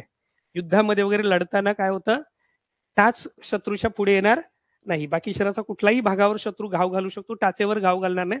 मग ती टाचेला पकडते आणि त्याला बुडवते. पण नेमकी टाचच त्याची काय होते, कमकुवत राहते. त्या टॉर्झनच्या युद्धामध्ये नेमका त्याच्या टाचेवर बाण लागतो, तो बाण परत फिरतो त्या हेक्टरला जाऊन लागतो, हेक्टर पण मरतो, तो पण मरतो. त्याच्या मृत्यूचं कारण काय होतं, ती टाच. अकिलीज हिल म्हणजे weak point of the person. जर त्याच्या मागच्या स्टोरी जर तुम्ही शोधत गेलात किंवा समजून घेतल्यात तर ते कधीही विसरणार नाहीत. हो, रावणाच्या बिंबीसारखं आहे ते. ऑप्शन्स चॉईस काय अर्थ होतो, option choice, no choice at all. Hobson जो आहे हा त्याचे इराणी घोड्याचा व्यापार होता आणि त्याचा रोजचा एक नियम होता की रोज त्याच्याकडे शेकडो घोडे होते त्याच्या तबेल्यामध्ये, पण विकायचे 2च घोडे तो रोज बाहेर ठेवायचा आणि जो यायचा त्याला सांगायचा घ्यायचं असेल तर घे, नाही तर जा. म्हणजे समजा तुम्ही गेला साडीच्या दुकानात, दुकानदार म्हणतो त्या शोपीस मधल्या 2च साड्या विकायच्यात, तसं झालं ते. त्यामुळे तिथे अजिबात चॉईस करायला चान्स नसतो, त्याला काय म्हटलं जातं, no choice at all, lack of choice. किंवा baker's dozen, 13 breakers dozen is equal to 13. 13ला बेकर डझन म्हटलं जातं. फ्रेंच राज्यक्रांतीच्या वेळेला जो तो लुई होता, 16वा लुई, त्याची बायको काय म्हणायची, हा मेरी ना, हा मेरी, तर ती काय सांगायची की तुम्हाला भाकरी मिळत नसेल तर पाव खा, म्हणजे आणि मग तिथे परिस्थिती अशी होती की लोक अन्नाला सुद्धा मोताद होते आणि जर समजा एखाद दिवशी पाव घेऊन आले ते बेकरीवाल्याकडून आणि चुकून एखादा पाव जर कमी भरला तर त्या बेकरीवाल्याचं काय खरं नाही, दुसऱ्या दिवशी बेकरी उद्ध्वस्त. त्यामुळे बेकरीवाले काय करायचे, लोक चिडायला नको म्हणून एक पाव हे अगोदरच एक्स्ट्रा द्यायचे, 1 डझन मागितले की 1 पाव एक्स्ट्रा द्यायचे. त्यामुळे तो बेकर डझन म्हणजे काय झाला, 13 झाला. नुसता डझन म्हणजे 12 असतो, बेकर डझन म्हणजे काय झाला, 13 झाला. थोडक्यात काय की जर समजा हे शब्द आपण समजून घेतले, याची एक पीडीएफ मला वाटतं अगोदर पण पाठवली तुम्ही, आज परत एकदा पाठवतो आणि आपल्या पुस्तकामध्ये पण सगळे इडियम्स आहेत. ह्याच्यावर मी काय करेल, पुढच्या आठवड्यात एक 100 मार्क्सची किंवा तुम्ही म्हणलात तर एक 400-500 मार्क्सची अशा 100-100 मार्काच्या 100-100 मार्काच्या अशा 4 टेस्ट घेईल की जेणेकरून सगळेच प्रश्न त्याच्यामध्ये कव्हर होतील. पण आत्ताही मी कॉन्फिडन्सली सांगतो, जर समजा आत्ता ही लेक्चर झाल्यावर तुम्हाला 100 मार्क्सची टेस्ट दिली आणि जो मुलगा प्रामाणिकपणे प्रश्न वाचतोय, 4ही ऑप्शन क्लिअर सोडवतोय, त्याला कमीत कमी 70 मार्क्स ईडीएम मध्ये पडतात. अजिबात अभ्यास केलेला नसला तरी फक्त कन्सेप्ट समजून घेणं गरजेचं आहे की बाबा ईडीएम म्हणजे काय आहे, तर तो वाक्प्रचार आहे, तिथे लिटरल मिनिंग असणार नाही, मेटाफोरिकल मिनिंग आपल्याला विचारात घ्यायचं. एवढं लक्षात आलं तरी सुद्धा आपलं 4 पर्यातलं उत्तर बरोबर येतं. तर इडियम्स फ्रेजेस हा एक भाग आपल्याला लक्षात घ्यावा लागतो. बऱ्याच डिपार्टमेंटल परीक्षेला आयडेंटिफाय द करेक्ट स्पेलिंग वर प्रश्न विचारले जातात, करेक्ट स्पेलिंग वर. कारण आपल्याला थोडंसं लिखाणाचा भाग असल्यामुळे किंवा डिपार्टमेंटल एक्झाम असले की सगळ्याच बघा, डिपार्टमेंटल एसओ ला पण करेक्ट स्पेलिंग वर प्रश्न आहेत, पीएसआय ला पण आहेत. त्यामुळे तुम्हाला एक करेक्ट स्पेलिंग वर एखादा प्रश्न विचारला जाईल. करेक्ट स्पेलिंग वर प्रश्न विचारताना परीक्षकाला माहिती असते तो जिथं जिथं चुकलाय ना तेच शब्द परीक्षेला विचारले जातात. तुम्ही सगळे 12वी पास आहात बरोबर ना, सगळे 17वी 19वी पण असेल, 12th स्पेलिंग काय, हे 12th स्पेलिंग मध्ये लिहायचं.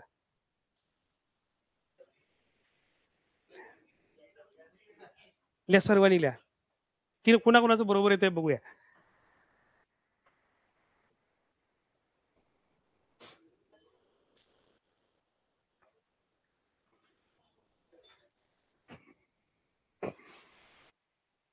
अहिरे साहेब तुमचं येणार बरोबर, तुम्ही लिहा, तुमचं बरोबर येणार. कुठे आहे मग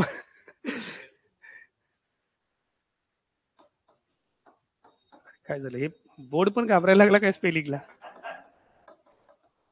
कोणी कोणी लिहिलंय? कुणाचं बरोबर आहे? खात्री आहे मला एकाचंही बरोबर आहे. कुणाचं बरोबर असेल तर त्याला खरंच हॅट्स ऑफ. हा आहे.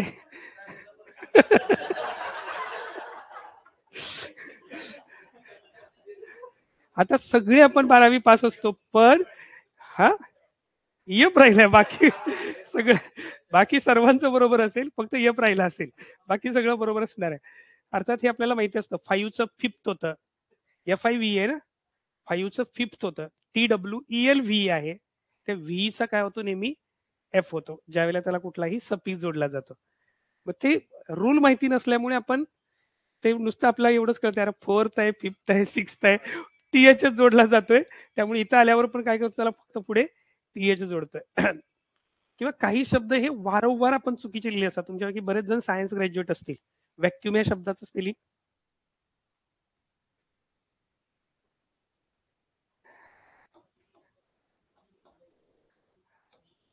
बरोबर आहे.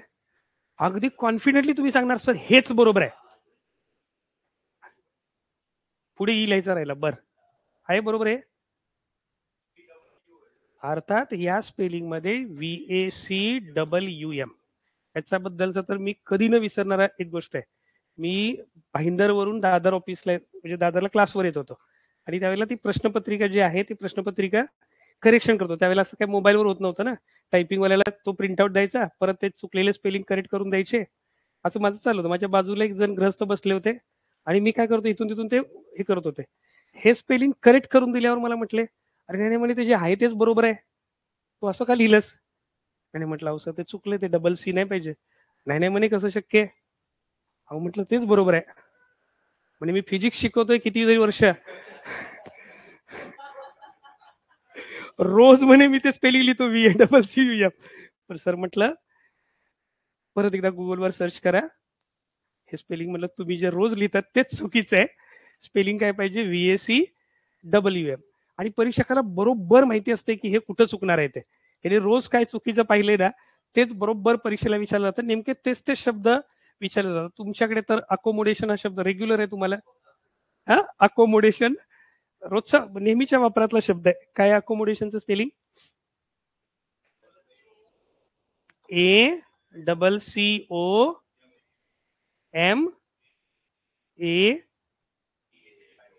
अरे देवा, इथे तर कंबटच मोडलं तुम्ही त्याचं. अकोमॅडेशन झालं ते. अजून आणि कोण दुरुस्त करेल?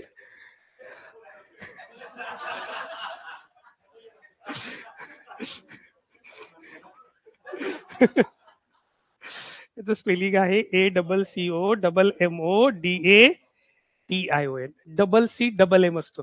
पण ज्या ज्या शब्दामध्ये 2 अक्षर रिपीट होतात ना, त्या त्या शब्दातलं एक अक्षर आपण नेहमी खाऊन टाकतो लिहिताना. इथं काय होतंय, सी पण डबल झालाय, एम पण डबल झालाय. आपण लिहिताना बरोबर काय करतो, त्यातलं एखादा लेटर खाऊन टाकतो. अगदी साधे साधे कमिटी सारखा शब्द आहे. कमिटी हा शब्द लिहिताना COMMITTE, पण एवढं डबल डबल आपल्याला वाटतं नाही काहीतरी चुकलेलं आहे. एवढं डबल डबल कसं असेल? मग एक तर तो शेवटचा ई, बरेच जण लिहिताना ते COMMITYच लिहितात spelling, double T double E लिहिलंच जात नाही. नाहीतर मग एम तरी खाता नाही तर टी तरी खातात. जिथे डबल लेटर जास्त आहेत अशा शब्दांच्या मध्ये चुकण्याची शक्यता जास्त असते. त्याचबरोबर काही शब्दांच्या बाबतीत काय होतं, जर त्याला सफिक्सेस जोडताना त्यांच्या रूपांच्या मध्ये बदल होतो. म्हणजे उदाहरणार्थ डेफिनेशन शब्द आहे, प्रत्येक वर्षी लिहिला असतोय. काय स्पेलिंग आहे डेफिनेशन? DEFIN.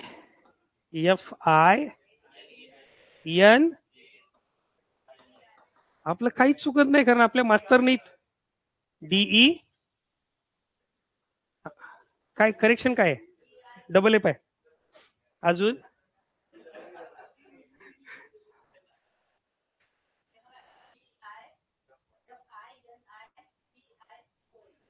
DI एक चूक दुरुस्त केली, एक दुसरी केलीत, असं झालं. DEFINITION. आपला घोटाळा काय झालाय, आपण आजपर्यंत तो चुकीचाच उच्चारलाय. आपल्या कानावर पण चुकीचाच पडलाय. मास्तर काय म्हणतो? डेफिनेशन. आपलं काय चुकत नाही. आपण DEFI चुकून नेशन सारख्या एखाद्या शब्दाचं स्पेलिंग पाठ असतं ते का विसरा, आपण ते डेफिनेशन लिहून टाकतोय. Pronunciation, pronunciation spelling PRO.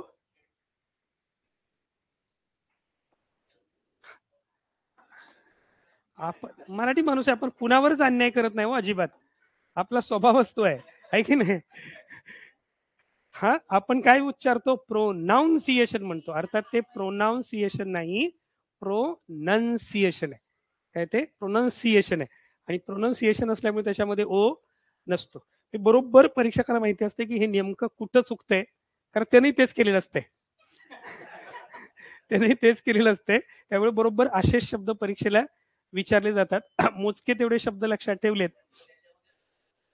हा, ह्याच्यात ओ नकोय. प्रोनन्सिएशन, PRONUNCIATI होईल.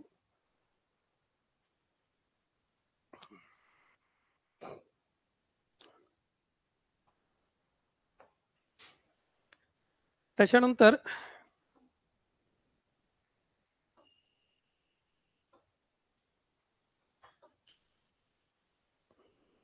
पुढची एक कन्सेप्ट आहे फ्रेझल वर्ब्स. फ्रेझल वर्ब्स, कशाला फ्रेझल वर्ब्स म्हटले जातात?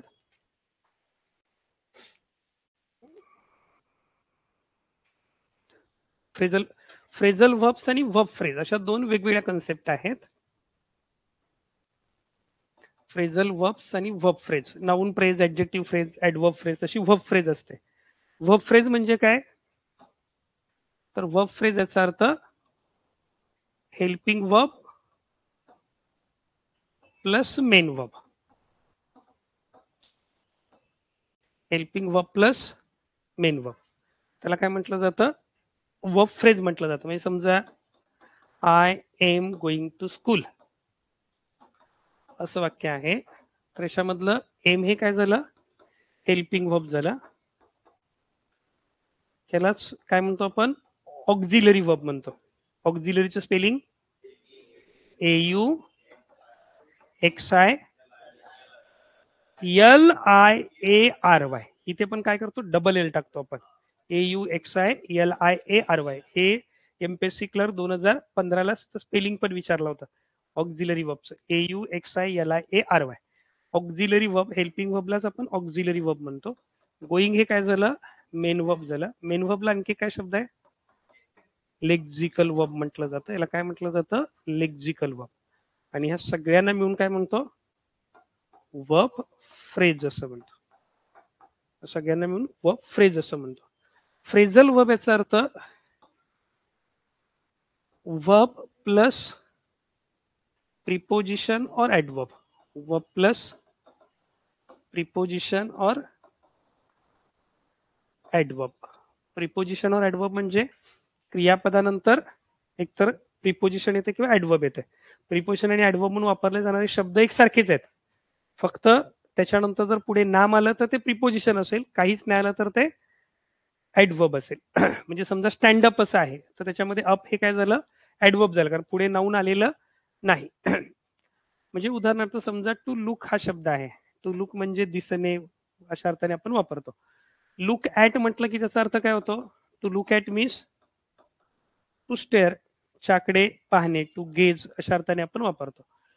म्हणजेच लुक नंतर ऍट आला, त्याच्यामुळे त्याच्या अर्थामध्ये बदल झाला. समजा आपण लुक आफ्टर म्हटलं, टू लुक आफ्टर, तर याचा अर्थ काय होतो? टू लुक आफ्टर ची काळजी घेणे, to take care of, to take care of. आणि टू टेक आफ्टरचा अर्थ काय होतो? स्टार करून ठेवा. टू टेक आफ्टर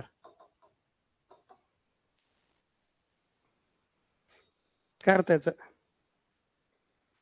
आतापर्यंत खूप वेळा MPSC ला विचारलाय.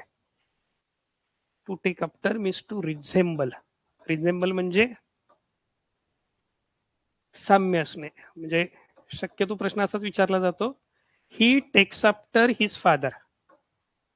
ही takes after his father. He takes after his father तो त्याच्या वडिलांसारखा आहे. रिझेंबल वापरून हेच वाक्य कसं कराल? ही रिझेंबल्स हिज फादर. त्या 2-3 महत्वाचे मुद्दे लक्षात ठेवा. टेक्स्ट आफ्टरचा अर्थ काय होतो? रिझेंबल. पण रिझेंबल नंतर रिझेंबल टू, रिझेंबल विथ असं प्रिपोजिशन वापरलं जात नाही. यावर्षीच हे वाक्य आयडेंटिफाय द करेक्ट सेंटेन्स साठी विचारलंय. ही रिझेंबल्स विथ हिज फादर असं म्हणायचं नाही. ही रिझेंबल्स टू हिज फादर असं म्हणायचं नाही. रिझेंबल याचा अर्थ त्याशी साम्य असणं. ही रिझेंबल्स हिज फादर म्हणजे तो त्याच्या वडिलांसारखाच आहे. रिझेंबल. टू लुक आफ्टर आहे तर टू टेक केअर ऑफ असं होतं. टू लुक फॉरवर्ड टू आहे. टू लुक फॉरवर्ड टू काय होईल अर्थ? The farmers are looking forward to approaching rain. To expect eagerly. To expect eagerly. To expect eagerly. Expect eagerly आतुरतेने वाट पाहणे, अपेक्षित असणे. समजा टू लुक इनटू आहे. The police are looking into this matter very seriously. Look into means to investigate. पण the police are investigating into this matter असं मात्र म्हटलं जात नाही. Police are investigating the matter. Investigate नंतर preposition वापरायचं नाही. पण लुक नंतर कंपल्सरी काय वापरलं जाईल? इन टू वापरलं जाईल. टू इन्व्हेस्टिगेट किंवा थोडक्यात टू सर्च केअरफुली अशा अर्थाने. समजा टू लुक फॉर आहे तर त्याचा अर्थ टू सर्चचा शोध घेणे. किंवा टू लुक अपॉन आहे काय अर्थ होईल? To look upon. त्याचं एक वाक्य आयोगाला विचारलंय. We look upon Gandhiji as the father of our nation. We look upon Gandhiji as the father of our nation. हा म्हणजे आदराचं स्थान देणे, मानणे. To consider. टू कन्सिडर मानणे. To consider something as a respect. एक आदर म्हणून त्या एक ठिकाणी एखाद्या व्यक्तीला मानतो. We look upon Gandhiji as the father of our nation. तर त्याचा अर्थ कन्सिडर. म्हणजे शब्द एकच आहे, त्याच्यानंतरचे प्रिपोजिशन्स बदलले आणि त्याच्यामुळे त्याच्या अर्थामध्ये बदल झाला तर त्याला काय म्हटलं जातं? Phrasal verbs. फ्रेजल वर्ब्स शक्यतो अगदी सोप्या सोप्या विचारल्या जातात. म्हणजे ज्या म्हणजे सोप्या क्रिया विचारल्या जातात. त्याचे अर्थ बऱ्याचदा कन्फ्युज करणारे असतात. म्हणजे समजा वाक्य असं आहे.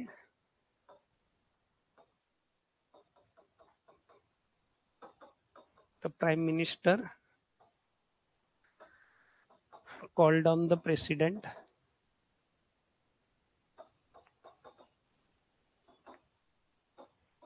yesterday. The Prime Minister called on the President yesterday. The Prime Minister called on the President yesterday. Ooh.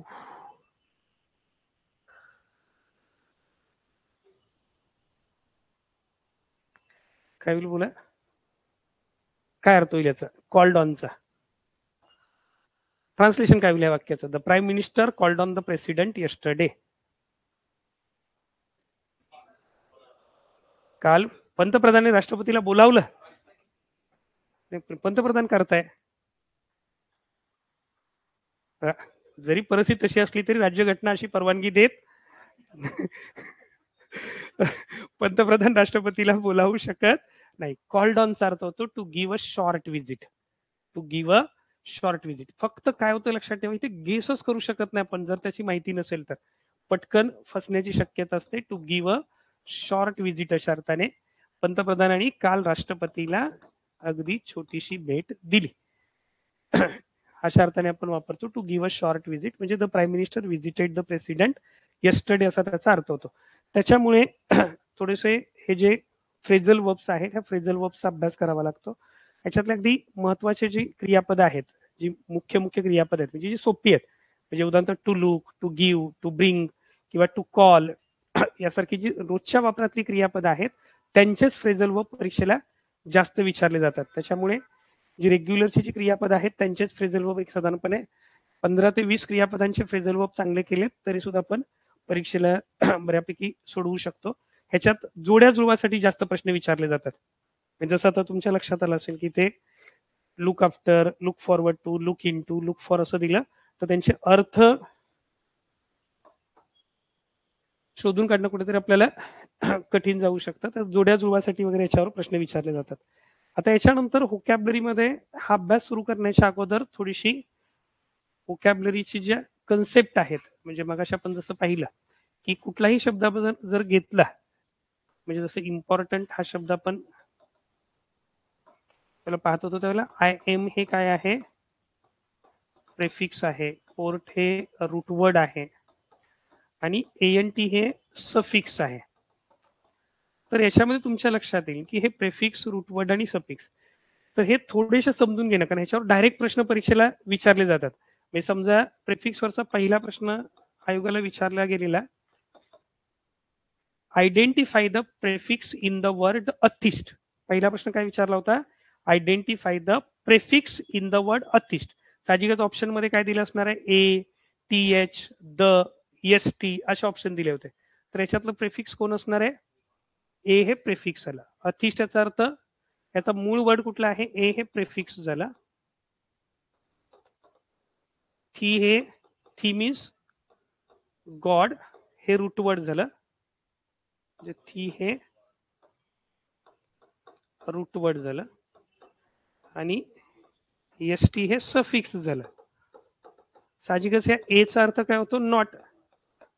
थी म्हणजे गॉड आणि एस टी पर्सन आहे म्हणजेच बिलिव्हर. थोडक्यात one who does not believe in God त्याला काय म्हणतो, अथिस्ट. ह्याच्यात जर हे तीन शब्द नीट लक्षात ठेवा, कन्फ्युज करतात बऱ्याचदा. थिस्ट म्हणजे one who believes in God, one who believes in God म्हणजे हा आस्तिक झाला. Atheist, atheist one who does not believe in God, one who does not believe in God. तिसरा शब्द आहे हा कन्फ्युज करतो, आयोगाला विचारलेला आहे, एग्नॉस्टिक. काय अर्थ होतो याचा, संशयवादी.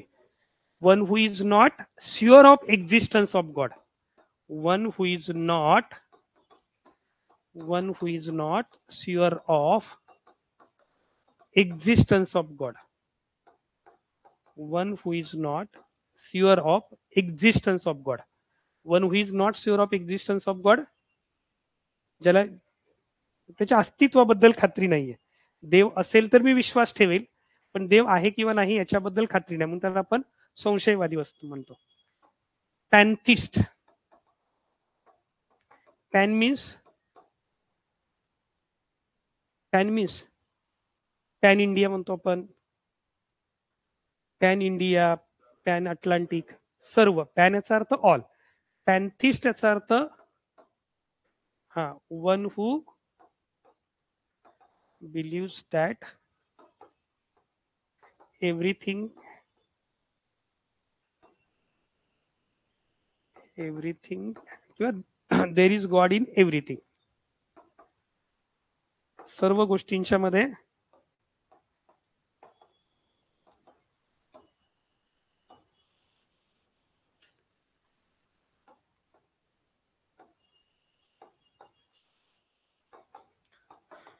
देर इज गॉड इन एव्हरीथिंग, त्याला पॅन्थिस्ट. पॅन याचा अर्थ होतो ऑल.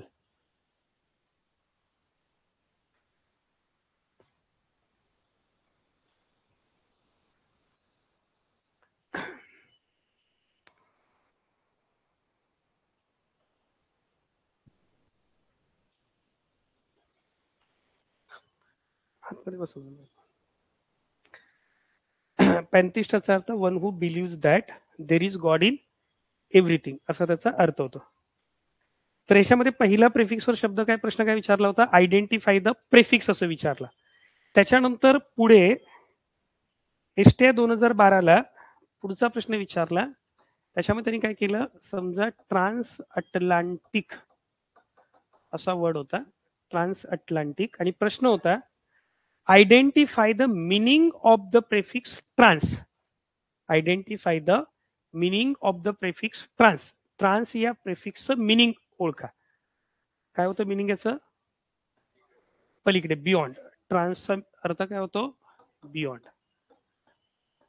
पलीकडे. त्याच्यानंतर एकदा ह्यांचे प्रकार विचारले, प्रेफिक्सचे जे टाइप्स आहेत त्या टाइप्सवर प्रश्न विचारला की ते जे टाइप्स आहेत त्या टाइप्सच्या जोड्या जुळवा विचारल्या. अलीकडे जर तुम्ही पाहिलं तर प्रश्न विचारताना कसा विचारला जातो?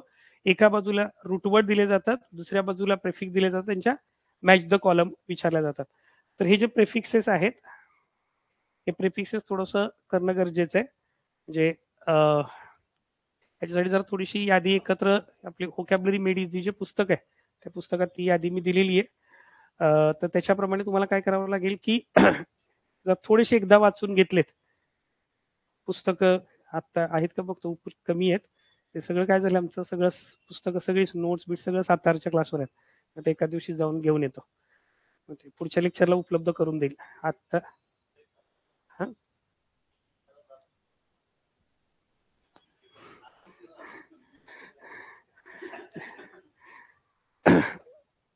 नाही, पुस्तकं उपलब्ध करून देईल, पुस्तकं देईल पाठवून. पीडीएफ नाही टाकता येणार. त्या व्होकॅब्युलरीच्या पुस्तकासाठी मी नोकरी सोडलेली आहे, त्यामुळे तुम्हाला समजू शकतं. पुस्तकच देईल मी, पुस्तकं उपलब्ध करून देईल. नाही, मी अगदी एवढ्या 1-2 दिवसात उपलब्ध करून देईल.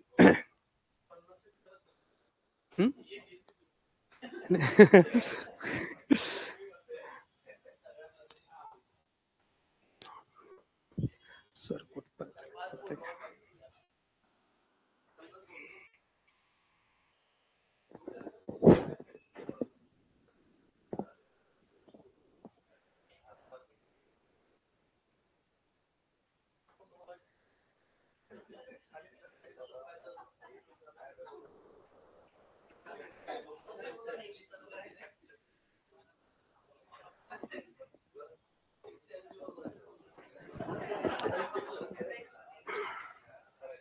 त्याच्यानंतर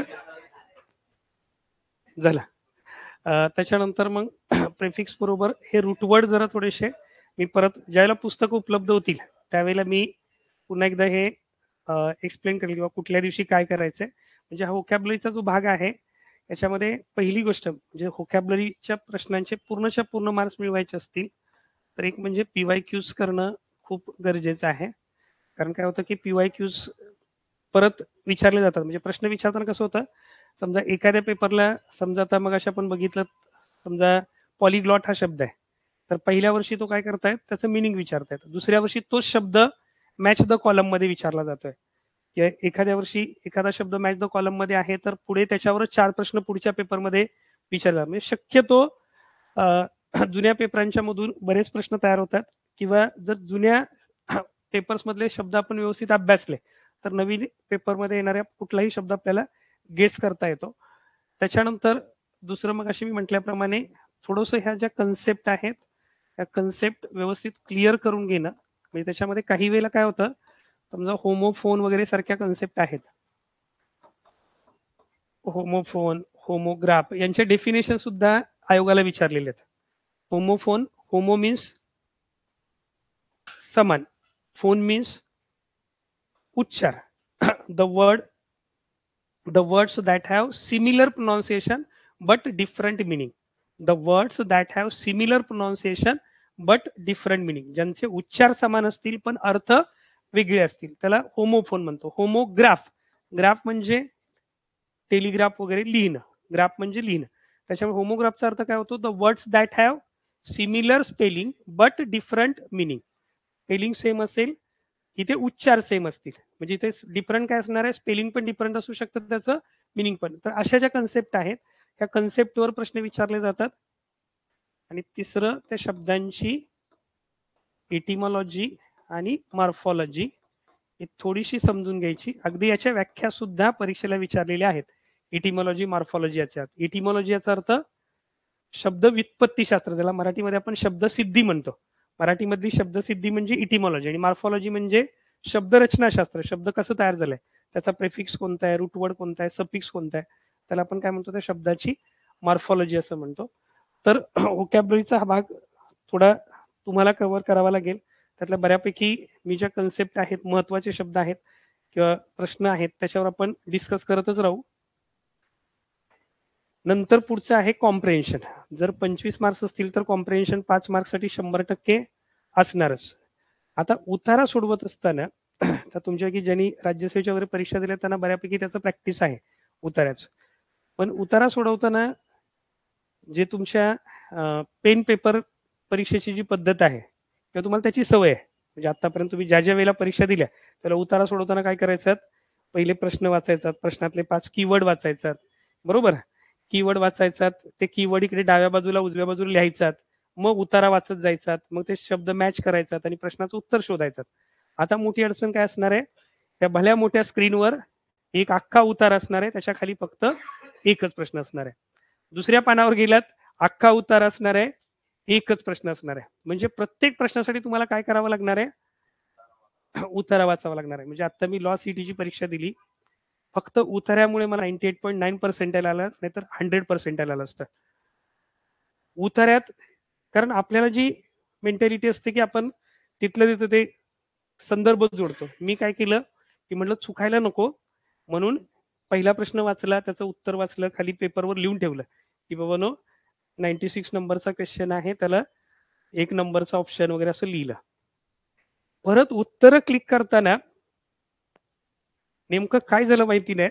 आता ज्यावेळेला त्याची रिस्पॉन्स शीट बघतोय त्यावेळेला सगळ्यांची चुकीची उत्तरं मी क्लिक केलीत. 5च्या 5 प्रश्नांची उत्तरं चुकीची क्लिक झालीत. कारण ते कुठंतरी कदाचित 96चं 97ला झालं असेल, 97चं 98ला, 98चं 99ला. आणि उतारा शक्यतो काय करतो आपण शेवटी सोडवतो, आणि शेवटी सोडवतो त्यामुळे ते वेळेचं बंधन डोक्यावर खूप जास्त असतं.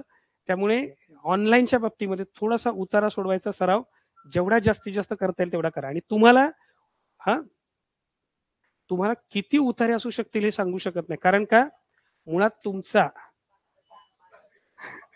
नाही, प्रश्न 5 आहे तर 5 वेळा उतारा येतो. प्रश्न नाही, किती किती एकच उतारा असतो. फक्त ऑनलाईनला काय केलं जातं, म्हणजे तुमच्या पेपरमध्ये किती उतारे असतील ते आत्ता गेस करू शकत नाही. कारण तुमचा जो रिझनिंगचा सिलेबस आहे त्याच्यामध्ये जे पहिलं तुमचं इंटरपर्सनल स्किल आणि कम्युनिकेशन स्किल आहे, या टॉपिकवर एमपीएससीला आतापर्यंत फक्त उतारेच विचारलेत. इंटरपर्सनल स्किल आणि कम्युनिकेशन स्किलचा जो टॉपिक आहे त्याच्यावर आतापर्यंत फक्त एमपीएससीला, म्हणजे सीसॅटला बघितलं ना तुम्ही, 50 प्रश्न उतार्यावरचे असतात. त्याच्यामुळे जर समजा परीक्षकाने तिथे 1-2 उतारे विचारले आणि मराठी इंग्रजीचे 2 उतारे विचारले तर ते 20 प्रश्न त्याच्यावर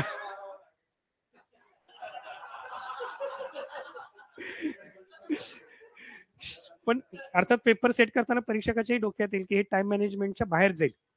जर ते सिलेबस प्रमाणे, म्हणून मी मगाशी म्हटलं ना की तुमचा पेपर सेट करताना 10 वेळा विचार करावा लागतोय की प्रश्न कसे तयार करायचे. सिलेबस प्रमाणे कमीत कमी 4 उतारे पेपरमध्ये असले पाहिजेत. पण तेवढे हा म्हणजे बघा ना, जर समजा तुम्ही जो तुमचा बुद्धिमत्तेचा सिलेबस आहे तो जर पाहिला तर तो syllabus just as it is राज्यसेवेच्या सीसॅटचा सिलेबस आहे. हा हा एक प्रश्न 2.5 मार्काला असतो. हो ना, 2.5 मार्काला असला तरी उतार्यांचं प्रमाण बघा ना, 50 प्रश्न उतार्यावर असतात. मार्कांनी फरक पडत नाही ना. ज्यावेळेला तुम्हाला 80 मार्काचा पेपर आहे सीसॅटचा, जो सीसॅटचा सिलेबस आहे तोच जसा तसा कॉपी पेस्ट केलाय. त्याच्यामध्ये 50 तुम्हाला उतार्यावर प्रश्न असतात, 25 मॅथ्स रिझनिंगचे असतात आणि 5 प्रश्न डिसिजन मेकिंगचे असतात. जर त्यानं डोक्यात त्या पेपर काढणाऱ्यानं हेच जर वेटेज ठेवलं तर तो उतारे किती टाकेल. हा तर माझ्या माहितीप्रमाणे जास्तीत जास्त मराठीचा 1 उतारा असेल,